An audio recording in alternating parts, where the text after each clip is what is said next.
The NFL Honors is an event where the entirety of the NFL family takes a look at the season that is about to close and awards its players and coaches for their successes. Many of the members of the NFL are looking to cement their names in the history books by winning their respective awards on February 9th. Welcome to Penn State Sports Night. I'm Joey David alongside Logan Bourandas and Amanda Vogt, where we take a look at what's in store for the upcoming NFL Honors.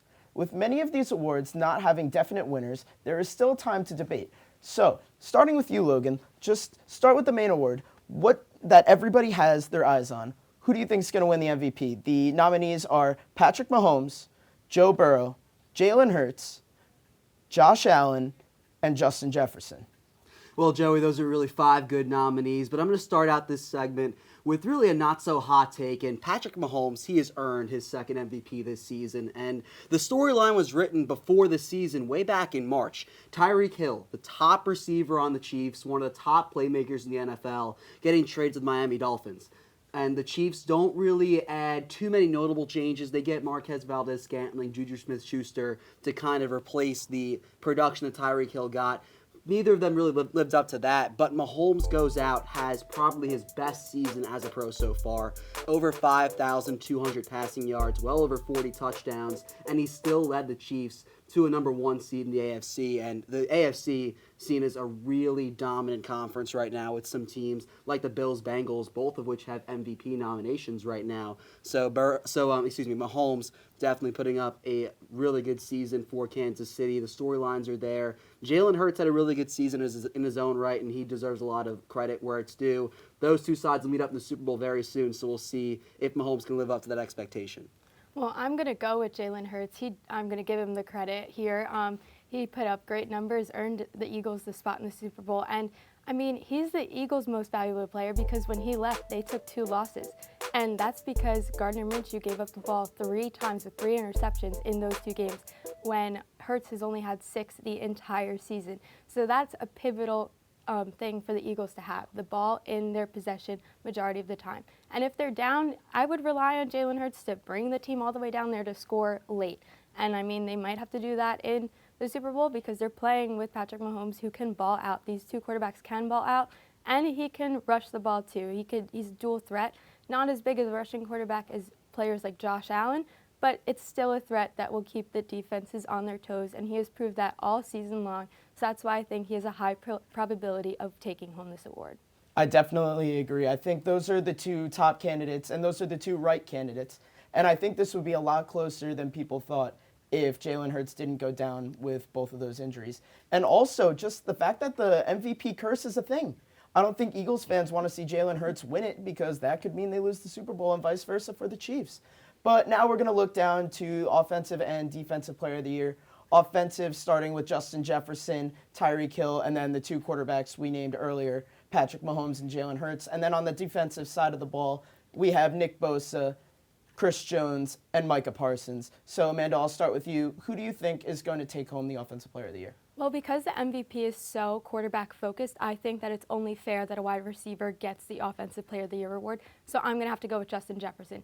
He led the league in yards, having over 1,800 on a league-leading 128 receptions. He is just such a great playmaker, and his connection with Kirk Cousins has kept the Minnesota Vikings in those games and allowed them to have such a great record that got them to a great seed in the playoffs. Unfortunately, they didn't get to the Super Bowl, but it still put them in chances to even win when they were down, like against the Colts, where they were down by the largest deficit and came back to win. He might not have the most touchdowns in the league this year, but he can get you into those positions to score those touchdowns, and that's what makes him so special. And since he's been drafted, he's only improved.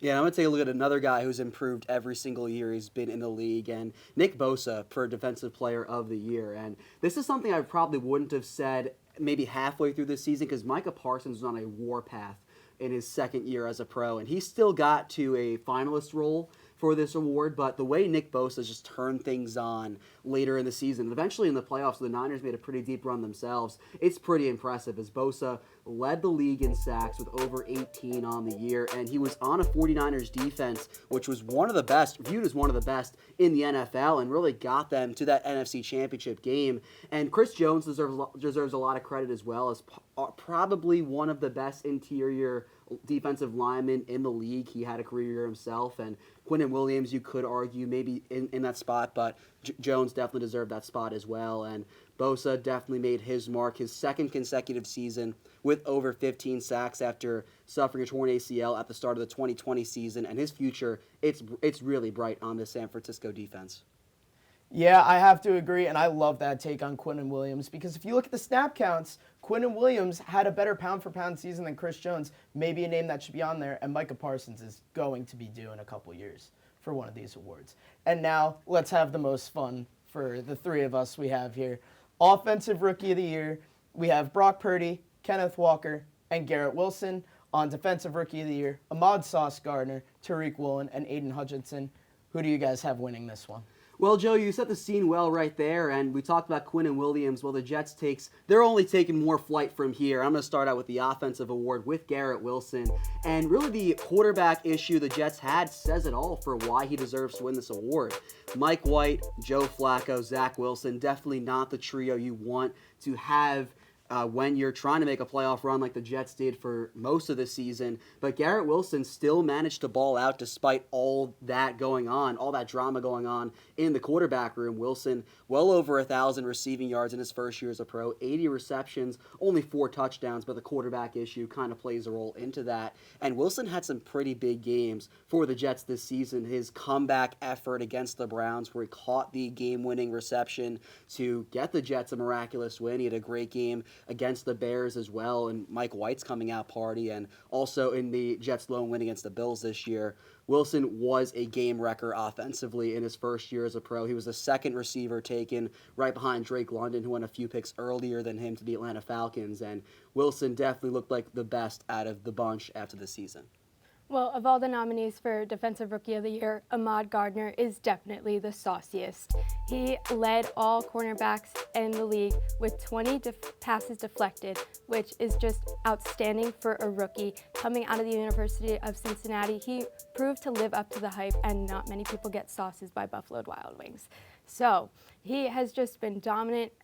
Paired with DJ Reed, it just elevated the Jets defense to a whole nother tier that not many fans probably thought they'd reach so quickly, considering he was a 4th-round pick. But he definitely proved why he is such a strong player, why he deserves this award.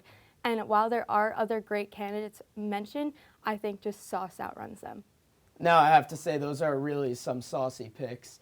And Garrett Wilson, he was the best receiver out of all the rookies this year. I think it's safe to say that. Hats off to Brock Purdy and Kenneth Walker, though, who did great things for their teams over in the NFC West. And you go over to the defensive side, it is Sauce Gardner's. He played like the best corner in football, really. With the NFL honors being the final step before the Super Bowl, us NFL fans all over get to reminisce on this NFL season for the ages one more time before it comes to a close and everyone looks to the future.